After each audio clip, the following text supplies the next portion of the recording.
This presentation is designed to introduce you to some management principles, including resources, skills, and management functions.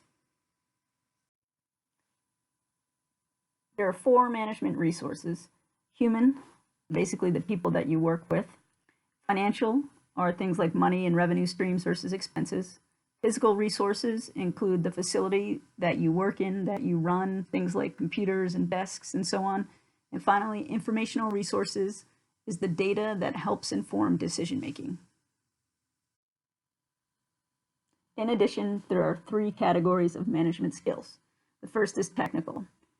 These are the skills that you need in order to do your job effectively. So if you work in sports information, that means you probably need to learn the program StatCrew to help you keep stats during games.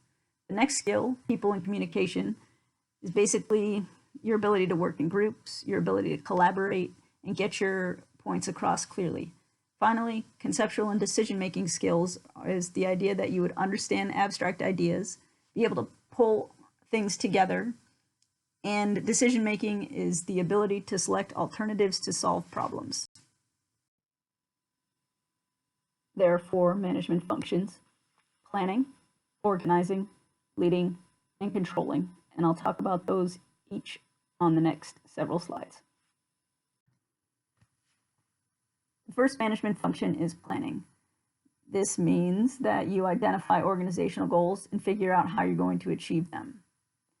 Part of planning is figuring out your mission statement or your vision statement for your organization. This can include short and long-term plans, but you want to keep in mind that goals should not be set in stone. You may need to adjust them as you go along.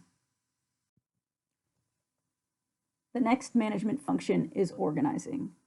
This is when you put your plans in action and determine which types of jobs need to be performed and who will be responsible for performing those jobs. So you will develop some position descriptions, things like job duties, qualifications, aka job requirements. You'll staff, meaning you'll hire people, and then ideally you train them so that they know how to do their job. The next management function is leading. Leadership duties include, but may not be limited to, handling conflict at work, communicating information to employees, stimulating creativity, and ultimately motivating employees to do their best job. The final management function is called controlling. I like to think about this as establishing checkpoints along the way to help you make sure that you achieve your goal. So how you do that is you establish some reporting systems. So maybe people provide status updates as to where they're at in their part of the project. You can develop some performance standards. So if you're in sales, people may have to hit like a certain threshold, like $60,000 every 4 months to make sure they're staying on task.